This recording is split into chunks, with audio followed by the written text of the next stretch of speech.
بسم اللہ الرحمن الرحیم الحمدللہ رب العالمین والصلاة والسلام علی رسولہ الکریم اما بعد۔ آج بتاریخ 12 اکتوبر سن 2020 گروپ سوال شیخ مقصود حفظہ اللہ سے جوابات سیریز SSMS 431 نشر ہونے جا رہی ہے۔ امید کے بغور سماعت فرمائیں گے۔ گروپ نمبر 2 کے سوالات یہاں سے شروع کرتے ہیں۔ شیخ محترم، پہلا سوال ہے، ساتھی پوچھتے ہیں کہ دعائے استفتاح صرف فرض نماز میں پڑھی جائے گی یا سنن و نوافل یعنی ساری نمازوں کے اندر اس کا پڑھنا مسنون ہے؟ عموماً دعائے ثنا جو طویل ہیں، جو طویل دعائے ثنا ہیں، جیسے اللہم فاطر السماوات اللہم رب جبریل و میکائیل و اسرافیل فاطر السماوات والارض عالم الغیب والشہادہ، اسی طریقے سے اللہم لک الحمد انت نور السماوات والارض، اس کی حدیثیں جو ہیں اللہم لک الحمد انت ملک السماوات والارض جیسے حضرت عائشہ سے مروی ہے، یہ ساری حدیثیں آپ صلی اللہ علیہ وسلم سے جو وارد ہیں وہ آپ کی نفل ہی نماز میں ہیں، آپ کی نفل نماز میں ہیں، اور اسی میں اتنا انسان کو اطمینان رہتا ہے، موقع رہتا ہے کہ وہ جو کچھ چاہے وہ پڑھے، جو کچھ چاہے وہ پڑھے۔ تو جس طریقے سے ابتدائی کلمات چاہے ثنا کی شکل میں ہے یا اللہم باعث بین و بین کی شکل میں ہے یا اللہم رب جبریل و میکائیل کی شکل میں ہے، یا اس طریقے سے جتنے بھی اوراد وارد ہیں، جس طریقے سے وہ فرائض میں ہے ویسے ہی سنن میں بھی ہیں، بلکہ سنن میں جتنا طویل انسان اگر چاہے دعا استفتاح وغیرہ پڑھنا تو اس میں کوئی حرج کی بات نہیں ہے۔ جی، یہاں پر ایک سوال لوگ شیخ ہمیشہ کرتے ہیں کہ جیسے کہ لوگ بتایا جاتا ہے، بتانے والے بھی، کہ جیسے نماز شروع کریں تو فوری طور پر ثنا شروع کرنا چاہیے۔ ثنا اگر شروع کرتے ہیں تو بسم اللہ وہاں پر ذکر نہیں کیا جاتا، اس کی کیا؟ بھائی دیکھیے، اولاً تو جو ہے بسم اللہ و قرأت قرآن کے وقت شروع ہے نا۔ ثنا جو ہے اللہ، اصل چیز کیا ہے؟ اللہ تعالیٰ کی حمد و ثنا سے یہ چیز شروع ہو رہی ہے، اللہ کی حمد و ثنا سے شروع ہو رہی ہے، تو وہ اللہ کے رسول صلی اللہ علیہ وسلم سے وارد اس سے پہلے نہیں ہے کہ اللہ اکبر آپ بسم اللہ پڑھا کرتے تھے۔ آپ اللہ اکبر کہنے کے بعد سبحانک اللہم وبحمدک جیسے ہے، اللہم باعث بینی ہے، یہ چیزیں پڑھتے تھے، پھر اس کے بعد بسم اللہ کیا کرتے تھے۔ جی، لوگوں کو یہاں پر شک اس لیے ہوتا ہے کہ نماز اتنا یعنی مبارک عمل ہے، یہاں اس کی ابتدا بسم اللہ سے کیوں نہیں ہو رہی ہے؟ بھائی یہ اللہ کے رسول صلی اللہ علیہ وسلم سے پوچھا جائے، مجھ سے کیوں پوچھ رہے ہیں آپ؟ جی، اللہ کے رسول صلی اللہ علیہ وسلم سے اسی طریقے سے وارد ہے۔ اور یہ ہے کہ اس میں بسم اللہ جو ہے اصل چیز کیا ہے؟ وہ اللہ تبارک و تعالیٰ کا حمد اور ثنا اور نام ہے کہ نہیں؟ اور وہ حدیث جو کل امر ذی بل یبدأ بسم اللہ، وہ حدیث بھی اصل میں صحیح نہیں ہے۔ کل امر ذی بل لم یبدأ بسم اللہ، وہ حدیث بھی صحیح نہیں ہے کہ اس کو لا کر یہاں پر فٹ کیا جائے اور اس پر اعتراضات کیے جائیں۔ جی جی، اگلا سوال ہے، ساتھی پوچھتے ہیں دوسری رکعت کے لیے کھڑے ہونے کے لیے یعنی آٹا گوندنے کی طرح یعنی مٹھی بنا کر جو اٹھا جاتا ہے، اس کا کہاں تک درست ہے یہ عمل؟ بھائی دیکھیے، اس سلسلے میں نبی کریم صلی اللہ علیہ وسلم کی جو حدیث وارد ہے عبداللہ ابن عمر سے، جو حدیث ان کے عمل سے بھی اور ان کے روایت سے بھی سنن کبریٰ بیہقی وغیرہ میں ہے کہ کانا اذا قام، جب نماز کے لیے آپ کھڑے ہوتے تو یعتمد علی الارض، آپ دونوں ہاتھوں کو لے کر کیا ہے پر اعتماد کرتے۔ امام شافعی رحمہ اللہ نے اس سے یہی لیا ہے کہ انسان کیا ہے ایسے اعتماد کرے۔ اس کے علاوہ علامہ البانی رحمہ اللہ نے غریب الحدیث ابو اسحاق حروی رحمہ اللہ کے حوالے سے حضرت عبداللہ ابن عمر رضی اللہ عنہ کی روایت نقل کی ہے کہ جب کھڑے ہونا چاہے تو یعجن، ہے نا، یعنی اس طرح کے آٹا گوندتے ویسے، وَيَعْتَمِدُ عَلَى الْأَرْضِ، دونوں ہاتھ زمین پہ اٹھنے کے لیے دونوں ہاتھوں پر کیا اعتماد کیا کرتے تھے۔ تو علامہ البانی رحمہ اللہ کے نزدیک وہ حدیث صحیح ہے، حسن ہے، اس لیے وہ چیز اس کو علامہ البانی نے اختیار کیا ہے۔ اور یہ صرف علامہ البانی ہی کا قول نہیں، خود امام شافعی جب کہتے ہیں پہلے زمین پر اس طرح اعتماد کرے، الفاظ کا فرق ہو سکتا ہے، الفاظ کا فرق، لیکن مقصود کیا ہے؟ ایک ہی ہے۔ جی، اگلا سوال ہے، ساتھی پوچھتے ہیں کہ اگر کسی گھر پہ انتقال ہو جائے تو جہاں پر اگر بیوی ہے شوہر کی، وہ تو سوگ منائے گی، لیکن 3 دن تک جو یعنی سوگ منانے کا جو رواج ہے، یہاں پر بعض لوگوں کے درمیان اعتقاد پایا جاتا ہے کہ جس طریقے سے ایک عورت یعنی بیوی جس طریقے سے زیب و زینت نہیں کرے گی، ویسے ہی گھر کی دوسری عورتیں بھی نہیں کریں گے، اس کی حقیقت ہے؟ دیکھیے، یہ بات واضح ہونی چاہیے کہ واجب جو ہے صرف بیوی کے اوپر ہے، باقی اور عورتوں پر یہ واجب نہیں ہے، لیکن اگر کوئی عورت ایسا کرنا چاہتی ہے تو یہ اس کے لیے جائز ہے، بہتر بھی نہیں ہے، بہتر بھی نہیں ہے۔ جیسے کہتے ہیں ام سلیم رضی اللہ تعالی عنہا نے اپنے بیٹے کی وفات کے موقع پر نہیں کیا تھا، تو بہتر یہ ہے کہ نہ، لیکن اگر کوئی کرنا چاہتی ہے کہ زیب و زینت سے اپنے کو بچائے رکھے، خوشبو نہ لگائے، اچھے کپڑے نہ پہنے، ہے کہ نہیں ہے، اور اگر زیورات ہیں تو ان کو نکال دے، تو یہ اس کے لیے جائز ہے، اس کے لیے کوئی حد بندی نہیں ہے. صرف خوبصورت کپڑے ترک کرے، ہے نا، بالوں وغیرہ میں کنگھی لگانا اور یہ اس طریقے سے تیل وغیرہ لگانا اس میں کم کرے، ہے نا، اپنی چوڑی وغیرہ جو ہے نکال دے اس میں کم کرے، تو اس کے لیے کوئی حد نہیں ہے، صرف ایک جائز کی حد تک ہے، وہ 3 دن تک. جی جی. اگلا سوال ہے ساتھی، ہمارے یہاں پر ساتھی پوچھتے ہیں کہ ہمارے علاقے میں یہ بات مشہور ہے کہ اگر کوئی عورت یا کوئی بیوی حالت سوگ میں ہو تو اس کے لیے آسمان میں کھلا بیٹھنا نہیں جائز ہے. اس عقیدے کی کیا حقیقت ہے؟ بھائی دیکھیے، یہ سب واہیات ہیں، جیسے کہ یہ اب اسے سفید کپڑا پہننا چاہیے، ہے کہ نہیں ہے، اور نیا کپڑا لاتے ہیں سفید، جہاں زینت سے منع کیا گیا ہے وہ تو اس کے لیے زینت لا کر کے اس کو خرید کر کے دے رہے ہو سفید کپڑا، ہے کہ نہیں ہے. تو اس کے لیے یہ نہیں، زیب و زینت یعنی جو خوبصورت کپڑے ہوں، اچھے ہوں، نئے ہوں، ایسے نہیں، سادے، اگر نیا بھی ہے، اگر ضرورت ہے تو سادے ہونا چاہیے نا، جس سے خوبصورتی ظاہر نہ ہو، جس سے یہ ظاہر نہ ہو کہ ہاں بھائی یہ جو ہے وہ زیب و زینت یا خوبصورت اختیار کر رہی ہے. اور اس کے لیے سورج نہ دیکھنا، یہ تو کہیں بھی وارد نہیں، تو زمانے جاہلیت کی ہے. اللہ کے رسول بیان فرماتے ہیں کہ تم میں سے کوئی ہوتی تو اسے کمرے میں بند کر دیا جاتا، اور جو ہے نہ کھانے کو نہ پانی ملتا، نہ نہانے کو، اس طریقے سے کتنا سال بھر یہ کتنا رہ جاتی تھی، اور اس میں اتنی بدبو پیدا ہو جاتی تھی. بسا اوقات جب اس کو باہر نکالا جاتا تھا، کسی بکری کو سنگھائے تو بکری اس بدبو کی وجہ سے جو ہے وہ بے ہوش کے گر جایا کرتی تھی. تو یہ وہی جہالت کی بات ہے جو آج لوگ لے رہے ہیں کہ باہر نہ نکلے. جب اللہ کے رسول صلی اللہ علیہ وسلم نے سوگ والی عورتوں کو اجازت دی ہے کہ وہ بسا اوقات اپنا دل بہلانے کے لیے دوسرے گھر بھی جا سکتی ہیں، البتہ سونے کے لیے کہاں آئیں گی، زیارت ہے، علاج ہے، اس کے لیے جا سکتی ہیں. اسی طریقے سے اگر وہ کام کرنے والی ہے تو کام پہ جا سکتی ہے. آپ صلی اللہ علیہ وسلم نے یہاں تک اجازت دی ہے کہ اگر کھیت میں جانا ہے تو وہاں بھی جا سکتی ہے. یعنی سوگ کا یہ معنی نہیں کہ دنیا کے تمام کاموں سے کٹ کر کے رہ جائے. سوگ کا اصل معنی یہ ہے کہ وہ اپنی حیت سے یہ ظاہر نہ کرے کہ ہاں بھائی یہ کوئی شادی شدہ اور یعنی ایسی عورت ہے جو لوگوں سے شادی، جس سے جو شادی کی رغبت رکھتی ہے. یہ اصل معنی ہے. اب وہ کھلے آسمان میں رہے، کھلے آسمان کے نیچے رہے، چھت کے نیچے رہے، وہ اس کے اوپر ہے. جی، یعنی اس کا مطلب یہ ہوا کہ کلر کے کپڑے بھی وہ پہن سکتی ہے. بالکل، کلر کے کپڑے پہن سکتی ہے، رنگین کپڑے پہن سکتی ہے. اپنے پرانے کپڑے جو وہی پہنے، وہ اپنے اس کے لیے نئے کپڑے لے آنا اور سفید کپڑے لے آنا، یہ تو بالکل جہالت ہے، اس کی کوئی حقیقت نہیں ہے. اچھا، کسی عورت کے پاس نئے کپڑے بھی ہوتے ہیں اور پرانے کپڑے بھی ہوتے ہیں، تو اس کو تخصیص کرے گی وہ؟ بھائی دیکھیے، نئے کپڑے دو کیوں ہوتی ہے، ایک کپڑے نئے رہتے بلکہ پرانے ایک کپڑے رہتے ہیں بڑے خوبصورت رہتے ہیں، جی ہے کہ نہیں. اس سے معلوم ہوتا ہے کہ جو ہے وہ نظارے کی دعوت دیتے رہتے ہیں. تو ایسے کپڑے نہیں ہیں، نئے ہیں یا پرانے ہیں، بالکل سادے بودے سے بات کپڑے رہتے ہیں نا، ایک آدمی بالکل جیسے کام کاج کرتے وقت تو کوئی حرج نہیں اس میں. جی، یہاں پر اور کیا حکم ہے شیخی؟ کیا کسی سوگ والی عورت یا سوگ والی عورت کے لیے جائز ہے کہ کسی فنکشن وغیرہ میں وہ شریک ہو سکے؟ میں فنکشن وغیرہ میں ظاہر بات وہ تو ایک خوشی اور اس کی جگہ ہے، وہاں پر شریک ہونا اس کے لیے نہیں ہے. لیکن بسا اوقات بعض رشتہ داروں کی شادیوں کا معاملہ رہتا ہے، وہاں نہ جائیں تو بسا اوقات کیا ہوتا ہے، ناراضگی یا اور کوئی یعنی کوئی ضرورت ہی پڑ سکتی ہے. اپنے 2 مہینے کے بعد اپنی بیٹی ہی کی شادی، اپنے بیٹے ہی کی شادی ہے، تو بالکل سادے مودے الفاظ میں رہے، خوشبو نہ لگائے، زیورات نہ استعمال کرے، ہے کہ نہیں، اور جو ہے جیسے سرما وغیرہ ہے یہ ساری چیزیں نہ لگائے، عام لباس کے اندر رہے، کوئی بات نہیں. البتہ یہ ہے کہ شام کو اپنے گھر میں سونے کے لیے واپس آ جائے. جی جی جی، یعنی اس کو یعنی حالت سوگ میں وہ اپنی بیٹی اور بیٹے کی شادی کرا سکتی ہے؟ کرا سکتی ہے، اس میں کیا ہے، کوئی حرج نہیں. شریک بھی ہو سکتی ہے. ہاں بھائی، دنیا کے سارا کاروبار ویسے چلتا رہے جو پہلے چلتا رہا ہے. یعنی شادی میں شریک ہونا مطلب ایک خوشی کی بات نہیں ہوگی بھائی. تو اس سے کہا ہے کہ وہ ناراض رہے، ہر دم روئے، کہاں ہے وہ.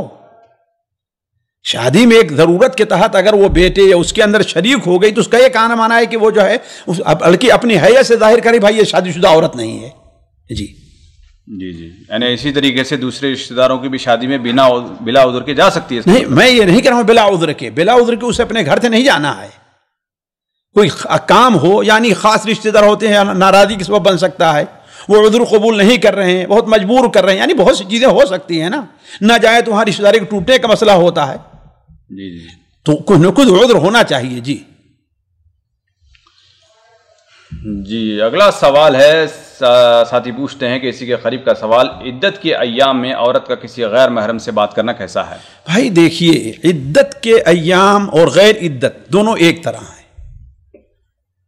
جو چیز عدت کے ایام میں جن سے بات کرنا جائز ہے اور جس قسم کی بات کرنا جائز ہے وہ عدت کے علاوہ بھی، الا یہ کہ شادی سے متعلقہ باتیں نہیں ہوں گی، پیغام نہیں دیا جائے گا، حتیٰ کہ یہاں تک قرآن کہتا ہے ہاں تمہارے اوپر بڑی مصیبت آئی، اللہ تعالیٰ آسان کرے، یہ ہے میں بھی جو ہے جانتے ہو کہ ہماری بیوی کا انتقال ہو گیا، میں بھی کسی سمجھدار اور اسے عورت کی تلاش میں ہوں، ہے نا، اللہ ہر ایک مصیبت دور کرے، اور اس سے اشارہ ہو کہ ہاں اگر تم راضی ہو تو میں تم سے شادی کر لوں گا، تو اس قسم کی باتیں۔ لیکن عام یعنی جیسے لوگ سمجھتے ہیں کہ ہاں بھائی پردہ کرنا نہ پردہ کرنا یہ وہی احکام ہیں جو شادی سے پہلے تھے، وہ سوگ سے پہلے تھے، وہی سوگ کے ایام میں بھی ہیں، جن سے سوگ کے ایام سے پہلے پردہ تھا ویسے ان کے ساتھ آج بھی پردہ ہے۔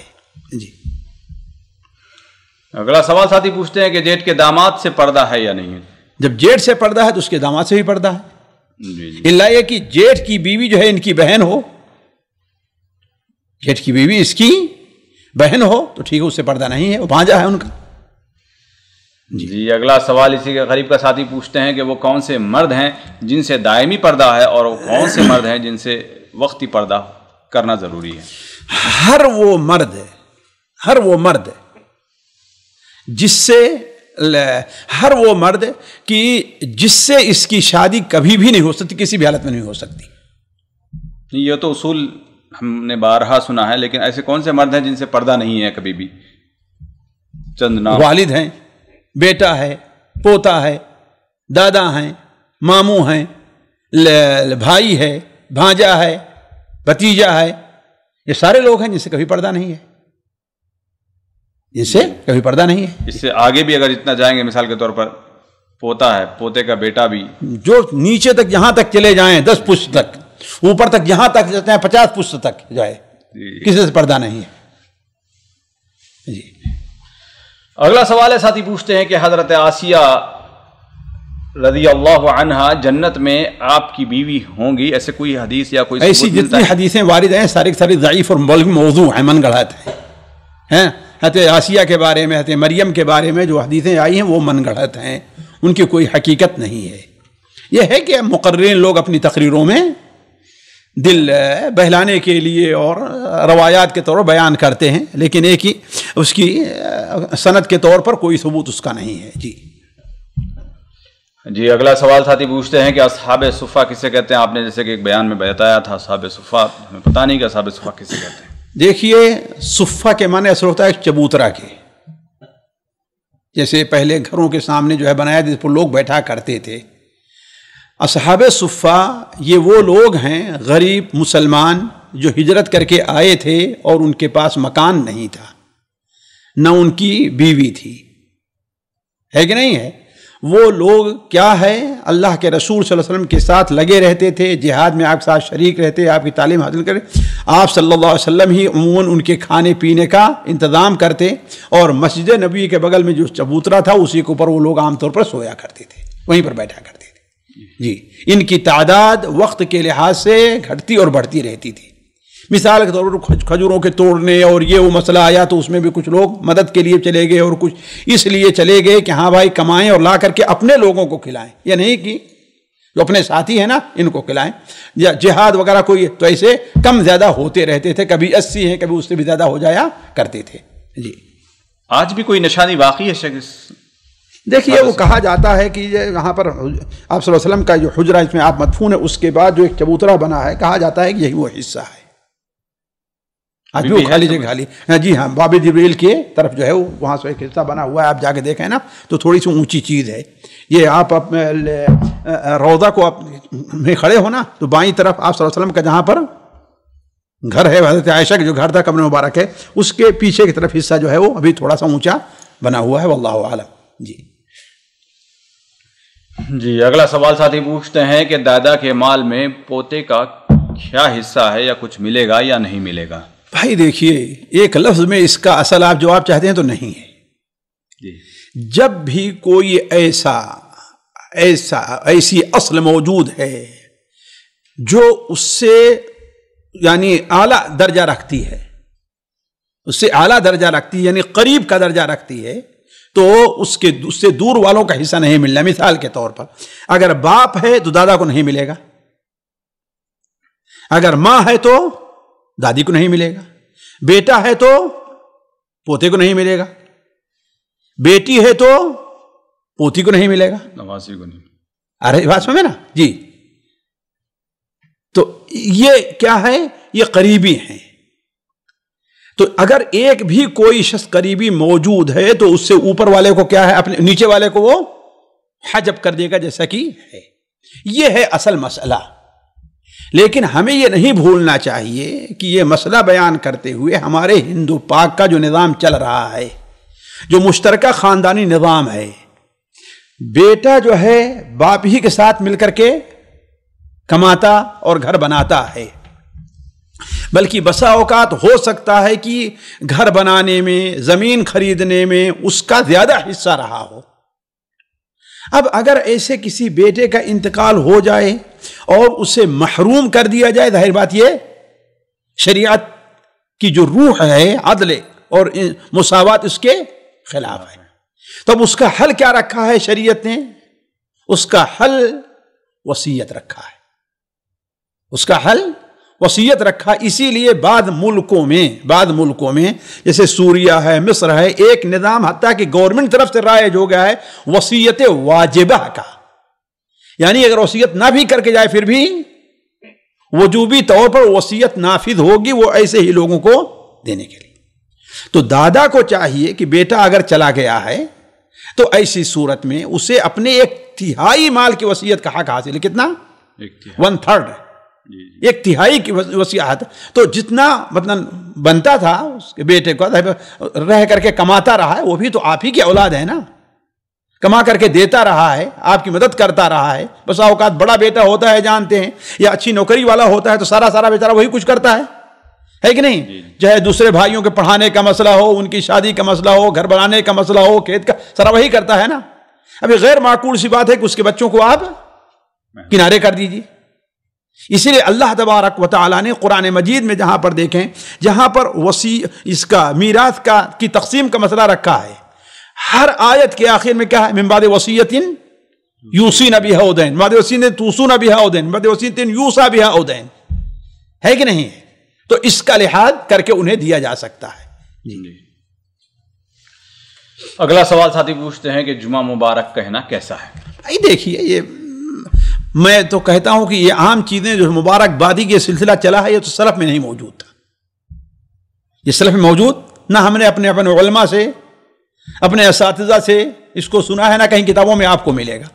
اس کا مطلب خالی سے ایک نئی چیز ہے۔ اگر اسے صرف عادات کے طور پر لیتے ہیں تو ٹھیک ہے، لیکن اب اسے ایسا بنا لینا، اور بدقسمتی آپ یہ دیکھیں اس بارے میں زیادہ تیز کون سے لوگ رہتے ہیں جو ان عبادات کے ادائیگی میں کوتاہ رہتے ہیں۔ جمعہ مبارک ضرور لکھیں گے، ہو سکتا ہے کہ جمعہ پڑھنے کے لیے کب آئیں؟ جب دیکھیں کافی آخری رکعت ان کو مل رہی ہے، کبھی خطبہ کے آخر میں شریک ہو رہے ہیں، لیکن روزانہ صبح کو جمعہ مبارک کا میسج لوگوں کو بھیج دیا کرتے ہیں، ہے نا؟ تو جہاں پر اصل جو چیز ہے اس میں کوتاہ انسان ہوتا ہے تو کیا، بلکہ آپ یہاں دیکھیں، میں ایک بار غور کر رہا تھا، یہ حیا والوں نے جب یہاں الصلاۃ نور، الصلاۃ سعادتی لکھا، جتنے لوگ نماز میں عام طور میں نے کسی کو نہیں دیکھا کوئی نمازی اور پرہیزگار آدمی اپنی گاڑی پر یہ اسٹیکر لگاتا ہو۔ ابو یعقوب لگا دیجیے، وہ تو کسی نے لگا دیا ہوگا، ورنہ نہیں لگائے ہوں گے، ہے کہ نہیں ہے، ان کو دھوکہ دے کر کے۔ ورنہ عام طور پر آپ دیکھیں وہی لوگ لگائے ہیں جو عام طور پر نماز جماعت کے ساتھ شریک نہیں ہوتے، ہے کہ نہیں؟ جی۔ تو یہ چیز جو ہے بدعت کی، سنت کے بجائے جائز بدعت کے قریب زیادہ ہے۔ جی۔ اگلا سوال ہے، ساتھی پوچھتے ہیں کہ ہمارے ایک رشتہ دار ہیں جو اپنی لڑکی کا نکاح یعنی ایک شیعہ گھرانے میں کر رہے ہیں، تو اب وہ ہمارے رشتہ دار تو ہیں، تو ہمارا ان کے ساتھ تعاون کیسے رہنا چاہیے، معاملہ کیسے رہنا چاہیے؟ بھائی اس بارے میں آپ کا ان کے ساتھ کوئی تعاون نہیں رہنا چاہیے، اور جو دوسرے تعاون ہیں جو دو بھائیوں میں، رشتہ داروں میں رہتے ہیں، اگر آپ یہ سمجھتے ہیں کہ ہم وہ قطع کر لیں گے تو ان کو عبرت ہوگی اور وہ ایسا کام نہیں کریں گے، تو آپ ان کو دھمکی بھی دے سکتے ہیں، بتا بھی سکتے ہیں بھائی یہ کام کیا تو ہمارا آپ کا کوئی تعلق نہیں رہے گا، یعنی ایسی چیزیں تو ٹھیک ہے، لیکن سمجھیں کہ اس سے کوئی اثر پڑنے والا نہیں ہے تو آپ دنیاوی اعتبار سے یا اللہ نے جو حقوق رکھے اس کو ادا کریں، اس بارے میں ان سے آپ نفرت کریں اور ان کو سمجھائیں۔ جی اگلا سوال ساتھی پوچھتے ہیں کہ نبی کریم صلی اللہ علیہ وسلم کی ختنہ کے بارے میں شریعت کیا کہتی ہے؟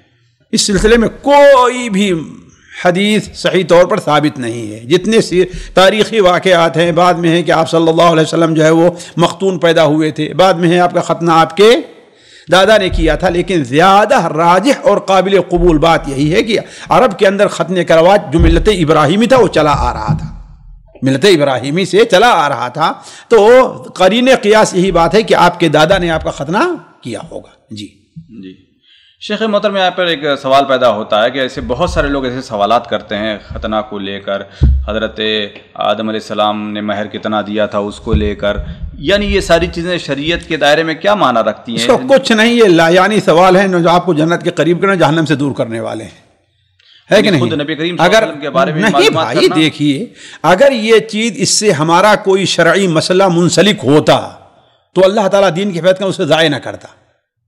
ثابت نہ ہونا اس بات کی دلیل ہے کہ اس کی کوئی اہمیت شریعت کی نظر میں نہیں ہے۔ آپ صلی اللہ علیہ وسلم کی یوم پیدائش کا مسئلہ ظاہر بات ہے مختلف ہی چلا آ رہا ہے کہ نہیں ہے؟ تو یہ ساری چیزیں اس کا مطلب شریعت کے نظر کوئی عملی طور پر یا اعتقادی طور پر کوئی اہمیت نہیں رکھتی۔ اگر اہمیت رکھتی تو اللہ تعالیٰ اس دین کی حفاظت کا جو وعدہ کیا وہ باقی رہتا۔ اس کا مطلب یہ ہے کہ اس کی کوئی اہمیت شرعی طور پر نہیں ہے۔ اگر معلوم یہ ہو جائے کہ آپ کا ختنہ کتنے تو تمہارا کیا فائدہ ہے، ذرا سوچیں۔ کوئی عقیدے کا فائدہ ہے، کوئی عبادت کا فائدہ ہے؟ کچھ نہیں فائدہ ہے۔ جی یعنی نبی سے محبت کے تعلق سے معلومات اس سے کوئی تعلق نہیں، یعنی وہ عمل جس سے آپ کی محبت ہمارے دل میں بڑھے ٹھیک ہے، اس سے کون سی محبت بڑھنے والی ہے؟ یعنی ہم جس سے محبت کرتے ہیں اس کی ہر معلومات کو اکٹھا کرنے قرآن کا اور شریعت کا جو اصول رہا ہے، چیز جو آپ کے شریعت دین فائدے سے تعلق ہے اس کو شریعت نے بتایا ہے کہ نہیں ہے؟ اور جس کا تعلق آپ کے عملی طور پر عبرت کے طور پر نہیں، اس سے کوئی فائدہ نہیں، اس کو نہیں بتایا شریعت نے۔ پورے انبیاء کے قصے آپ پڑھ لے کر جائیں، ایسا اکٹھا کرنا بھی بیکار ہے، بالکل لا یعنی فضول بحث ہے یہ۔ جی اگلا سوال ہے، ساتھی پوچھتے ہیں کہ اگر کوئی اپنی جاب حاصل کرے جھوٹ بول کر تو کیا اس کی کمائی یعنی تنخواہ وغیرہ بھی ساری حرام ہوگی؟ بھائی دیکھیے، جھوٹ جو بول رہا ہے اس کی دو صورت ہے کہ وہ جو عمل کر رہا ہے اس جھوٹ کا اس سے تعلق ہے، یعنی مثال کے طور پر وہ ڈاکٹر یا انجینئر بن گیا ہے نا، اسے وہ کام صحیح طور پر آتا نہیں، پڑھا نہیں ہے، لیکن ایک ہی چلو سارے لوگ جیسے کر رہے ہیں ویسے ہم بھی کرنا، تو اب یہ کمائی اس بنیاد ناجائز اور حرام ہوگی۔ لیکن اس جھوٹ کا تعلق جیسے بھائی میں بڑا محتاج ہوں، بڑا پریشان ہوں، فلاں جگہ گیا نہیں، مجھے کوئی نوکری دے دیجئے، تو کیا ہے یہ کمائی حرام کی نہیں ہوگی۔ یعنی سمجھیں کہ اصل عمل سے اگر اس جھوٹ کا کوئی تعلق نہیں ہے تو کمائی حرام کی نہیں، اس کو جھوٹ بولنے کا، دھوکہ دینے کا گناہ ہوگا۔ جی اگلا سوال ہے، ساتھی پوچھتے ہیں وکالت کی پڑھائی اور پھر وکالت کرنا جائز ہے یا نہیں؟ دیکھیے، اصل جو وکالت ہمارے اور آپ کے ہاں جو نظام چل رہا ہے، اصل یہ ہے کہ سارا کا سارا یہ کفریہ نظام ہے۔ وَمَن لَّمْ يَحْكُم بِمَا أَنزَلَ اللَّهُ فَأُولَٰئِكَ هُمُ الْكَافِرُونَ۔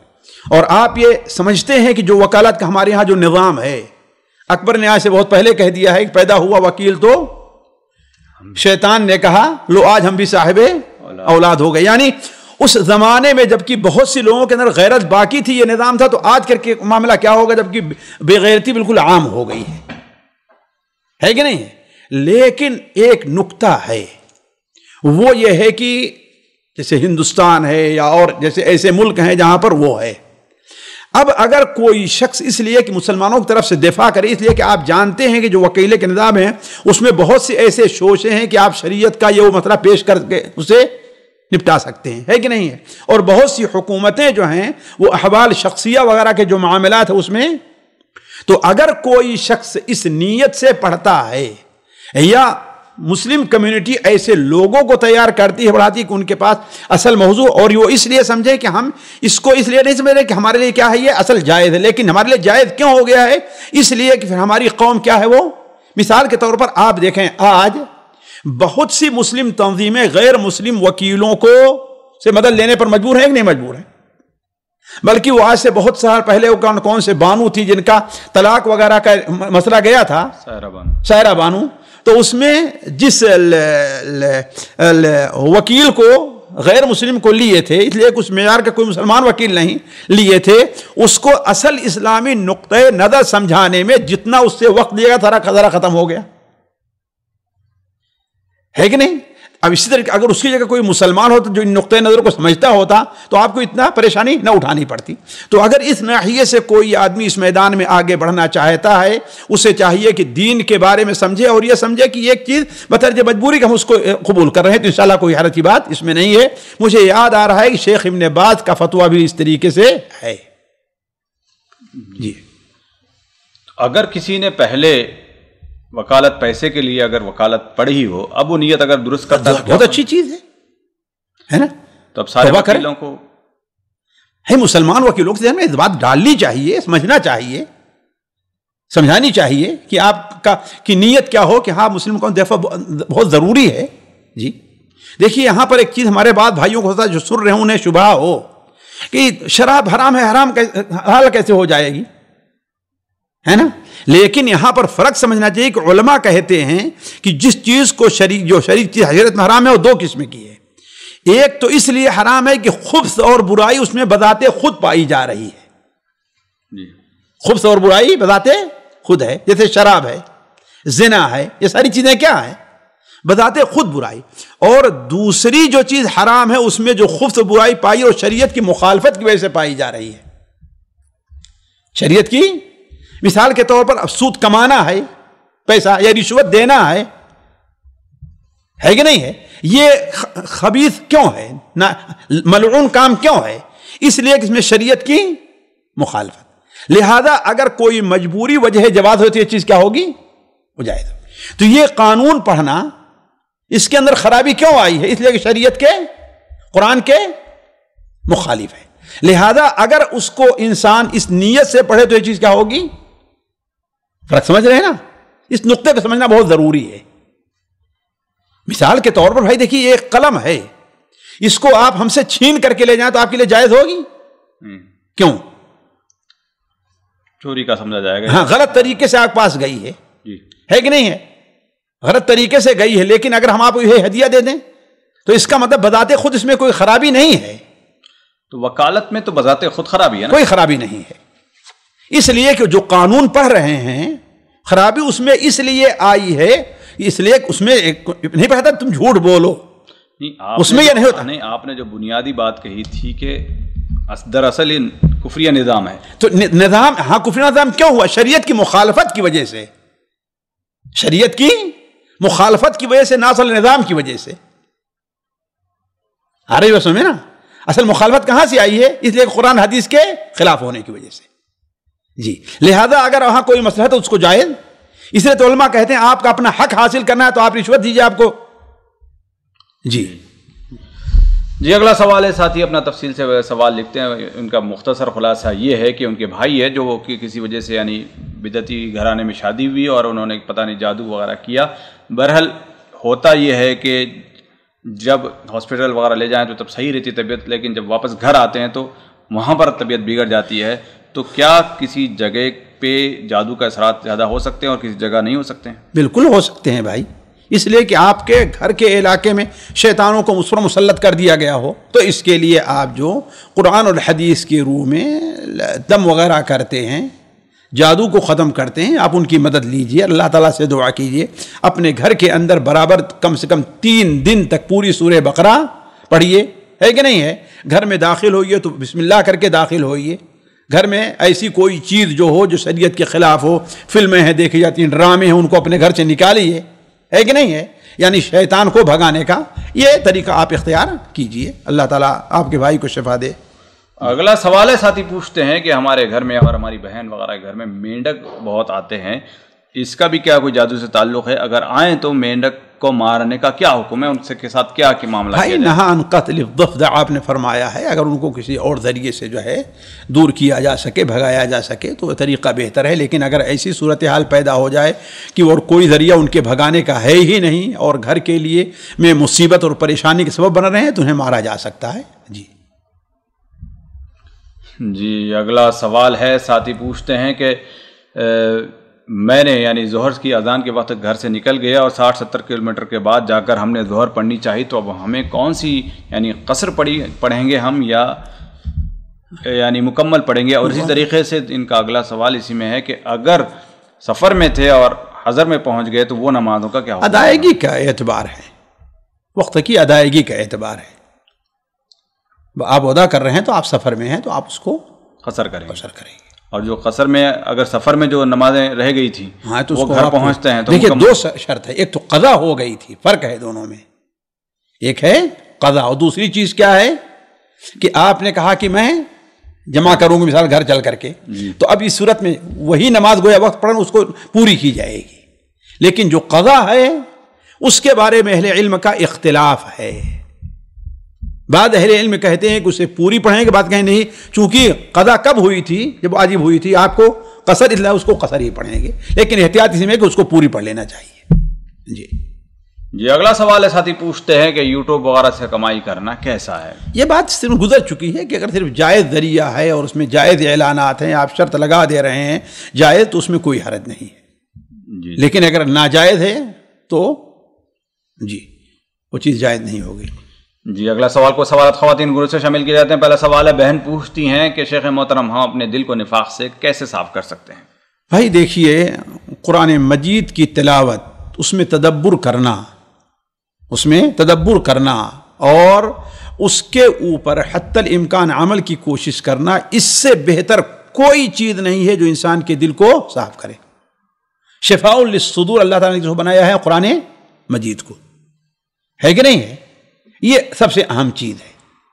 دوسری چیز یہ ہے کہ زیادہ تر نیک لوگوں کی صحبت رہنی چاہیے، نیک مجلسوں کے اندر۔ تیسری چیز یہ ہے کہ نفاق کی جو خرابیاں اور جو برائیاں قرآن اور حدیث بیان کی گئی ہیں، ہے نا، اس کو انسان بکثرت پڑھے اور اس پر جو وعید ہیں اس کے اوپر انسان غور کرے۔ تیسری چیز یہ ہے کہ جو نفاق کی علامتیں ہیں ان علامتوں سے اپنے آپ کو دور رکھنے کی کوشش کرے۔ جی اگلا سوال بہن پوچھتی ہیں کہ انسان کی روح قبض کرنے کے لیے جیسے جبرائیل لینے آتے ہیں تو کیا اسی طریقے سے جانوروں کی بھی یہی قبض کرتے ہیں؟ بھائی دیکھیے یہ سوال اس سے پہلے شاید گزر چکا ہے، اس سلسلے میں قرآن حدیث کے اندر کوئی چیز نہیں ہے، اس لیے اس سلسلے میں بعض ضعیف حدیثیں بلکہ موضوع حدیثیں آئی ہوئی ہیں، ہے کہ نہیں ہے؟ علامہ البانی نے ان میں سے بعض کو ضعیفہ میں نقل بھی کیا ہے کہ جو دیگر مخلوقات ہیں ان کی زندگی تسبیح ہے، جب تسبیح ختم ہو جاتی ہے تو وہ مر جاتے ہیں، لیکن اس کی کوئی حقیقت نہیں ہے۔ اب اللہ تبارک و تعالی، بعض علماء نے استدلال کیا ہے کہ کیا ہے، امم امثالکم، جیسے سورہ الانعام میں کیسی آیت ہے، امم ما فرطنا فی الکتاب من شیء، یعنی امم تمہاری طرح یہ امتیں ہیں، ولا طائر یطیر بجناحیہ الا امم امثالکم، کوئی بھی چیز ہے یا آسمان میں چڑیا اڑ رہی تو جب تمہاری طرح امثال، تمہاری طرح امتیں ہیں، جو ہے تمہاری روح کون قبض کرتے ہیں؟ فرشتے، ملک الموت، ایسے ہی ان کی بھی روحیں قبض کرتے ہیں بعض اہل علم کا۔ تو علی کل حال یہ بھی جیسے کہ بات گزر چکی کہ ایسی بات ہے کہ جس کے بارے میں زیادہ سوالات کرنا اور زیادہ اپنے آپ کو وقت ضائع کرنا اس کا کوئی فائدہ نہیں ہے۔ جی اگلا سوال ہے، ساتھی پوچھتے ہیں کہ جمعہ کے دن مسجد میں بچے اگر شور مچا رہے ہوں تو کیا انہیں خاموش کرایا جا سکتا ہے یا نہیں؟ ہاں، اشارہ کیا جا سکتا ہے ان کی طرف، غصے سے آپ دیکھ سکتے ہیں، ہے نا، اور امام کو حق بنتا ہے کہ وہ اپنا خطبہ توڑ کر کے ان کو منع کرے۔ جی یعنی جیسے جو حدیث میں ہے کہ جس نے اگر کوئی آواز کر رہا ہے اس کو بھی اگر اس نے خاموش کرایا تو وہ اس کی، ہاں تو یعنی آئے گا لیکن کہیں زبان سے نہ کہے نا، صرف ایسے اشارہ کر دے یا ایسے آنکھ سے، غصے کی آنکھ سے دیکھے، تو اس کا مطلب بچوں کے ساتھ بڑوں کو بھی کیا جا سکتا ہے؟ ہاں کیا جا سکتا ہے۔ آپ کو حدیث سنن ابو داؤد کی یاد نہیں ہے کہ اللہ کے رسول صلی اللہ علیہ وسلم حضرت ابی ابن کعب رضی اللہ تعالیٰ عنہ وہاں پر موجود تھے، تو ایک صحابہ صلی اللہ علیہ وسلم نے کوئی آیت اصل میں پڑھی، تو صحابی جو بغل بیٹھے تھے وہ اس پوچھا یہ آیت کب نازل ہوئی، ہم تو نہیں سنی یہ آیت کب نازل ہوئی. تو ابی ابن کعب نے بڑے غصے سے دیکھا ان کی طرف، ایسے بڑے غصے سے دیکھا، ایک بار دو بار، پھر آخر میں سمجھے کہ خاموش ہو گئے. لیکن نماز کے بعد کہا کہ ارے آپ ہم سے غصہ کیوں ہوتے، ہم سے آپ سے ایک بات پوچھ رہے تھے نا. تو کہا کہ تمہارا جمعہ نہیں ہوا، تمہارا جمعہ نہیں ہوا. اب یہ ظاہر بات ہے بڑی خطرے کی بات ہے. اللہ کے رسول خدمت میں حاضر ہوئے، ان کے سامنے ذکر کیا تو انہوں نے فرمایا صدق ابی. حضرت ابی نے غصے سے دیکھا کہ نہیں دیکھا ان کو؟ جی دیکھنا تو پھر بھی چلیں سمجھ میں آتا ہے، لیکن خاموش کرانا، اشارہ کرنا، اشارہ کوئی حرجہ نہیں اس میں، بات نہ کیجیے، آپ اشارہ کیجیے، کوئی حرج. جو اگلا سوال ہے، بہن پوچھتی ہیں کہ شوہر اور بیوی میں مزاج نہ ملے تو کچھ سالوں کے لیے طلاق کے بنا یعنی دونوں دور رہ سکتے ہیں؟ میاں بیوی راضی تو کیا کریں گے؟ قاضی. یعنی اس میں دونوں کی رضامندی ضروری ہے. ہاں ظاہر بات ہے، کسی دونوں میں سے کسی کا حق نہ مارا جاتا ہو.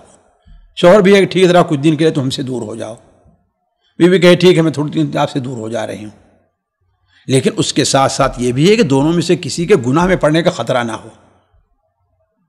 ہے کہ نہیں ہے؟ کسی کے گناہ میں پڑنے کا خطرہ نہ ہو. اگر شوہر کے گناہ میں پڑنے کا خطرہ ہے تو یہ چیز جائز نہیں ہوگی. جی اگلا سوال ہے، بہن پوچھتی ہیں کہ اذکار میں معوذتین پڑھتے وقت اگر 2 مرتبہ ہم نے پڑھ لیا پھر بیچ میں اگر گفتگو کر لی تو کیا دوبارہ شروع کرنا پڑے گا یا وہیں سے کنٹینیو کر سکتے ہیں؟ بھائی دیکھیں، گفتگو کی 2 صورت ہے. ایک صورت تو یہ ہے کہ کسی نے کچھ پوچھا، آپ نے اس کا جواب دے دیا، یا کوئی ضروری چیز آپ کے ذہن میں آپ نے پوچھ لیا، تو اس میں کوئی حرج نہیں. لیکن پھر آپ ایک پڑھے اس کے بعد آپ کیا ہے بیٹھ کر کے ان سے باتیں کرنے لگے، گفتگو کرنے لگے، یعنی دنیا کی ظاہر بات اس صورت میں دوبارہ اعادہ کرنا ہوگا. جی اگلا سوال، بہن پوچھتی ہیں کہ سونے سے پہلے وضو کر لیا اور تھوڑی دیر پہلے بعد ہی پھر وضو ٹوٹ جائے تو کیا دوبارہ وضو کرنا پڑے گا یا نیت پر ثواب مل جائے گا؟ بھائی اس کی 2 صورت ہے، بلکہ 3 صورتیں کہہ لیجئے. ایک صورت تو یہ ہے کہ بعض لوگوں کو بہت گیس کی بیماری ہوتی ہے، ان کا وضو دیر تک رک نہیں پاتا، 10 منٹ 15 منٹ آدھا گھنٹہ، ہے نا. تو ایسے لوگوں کے لیے انشاءاللہ اجازت ہے، ایسے لوگوں کے لیے اجازت ہے. دوسری صورت یہ ہے کہ وضو کیا، وضو کر کے بستر کے اوپر گئے، ذکر اذکار اور یہ وہ مشغول ہیں تو وضو ٹوٹ گیا، تو انشاءاللہ اس میں بھی کوئی حرج نہیں ہے، اس میں بھی کوئی حرج نہیں ہے. تیسری صورت یہ ہے کہ وضو کیا اور ایسی کوئی خاص بیماری نہیں کہ اچانک ایسا ہوا کہ دھیان نہیں دیا تھا، یہ ہے وہ ہے، ہوا خارج ہو گئی، تو ایسی صورت میں ہے کہ وضو انسان کر لے اپنا. جی اسی کے قریب کا سوال تھا، آتے ہیں آپ بہت مرتبہ پوچھتے ہیں کہ اگر گیس کی اگر کسی کو بیماری ہو تو کیا مصحف میں دیکھ کر قرآن پڑھ سکتا ہے بنا وضو کے؟ وہ اگر اس کی یہی صورتحال ہے کہ رکتا ہی نہیں ہے، 10 منٹ مشکل سے نماز پڑھنے تک رکا، 15 منٹ رکا، تو انشاءاللہ اس کے لیے اجازت ہے، اس کے لیے اجازت ہے. لیکن 1 گھنٹہ 2 گھنٹہ رک جاتا ہے. اب مثال طور فجر کی نماز کے لیے اذان ہوئی، وضو کر کے گئے، آدھا گھنٹہ گزر گیا، پون گھنٹہ گزر گیا، نماز اس بعد ٹوٹا، تو اس صورت میں کیا ہوگا؟ وضو کرنا ہوگا دوبارہ. جی اگلا سوال ہے، ایک بہن پوچھتی ہیں کہ شیخ محترم اگر کوئی لڑکی کسی لڑکے سے شادی نہیں کرنا چاہتی ہے لیکن اگر اس کے رشتہ دار یا پیرنٹس وغیرہ، والدین وغیرہ اگر کہہ دیں یا کوئی دوسرا بھی اگر کہہ دیں، یہاں پر تو میرے خیال سے یہاں پر لکھا نہیں ہے کہ کون کہیں گے، بہرحال کہا کہ خدا کی قسم اس سے اچھا لڑکا تمہیں نہیں مل سکتا ہے، تو وہ کیا کرے؟ دیکھیے وہ اس کے اوپر ہے. اگر وہ ان کے اوپر اعتماد کرتی ہے کہ ہم سے زیادہ سمجھدار ہیں، ہم سے زیادہ وہ رکھتے ہیں، اور یہ کسی اس لڑکے سے شادی کے مثلاً اس لیے نہیں کہ اس کا کوئی تعلق ہے، یعنی جذبات کی بنیاد پر نہیں کہہ رہے ہیں، تو ٹھیک ہے مان لینی چاہیے.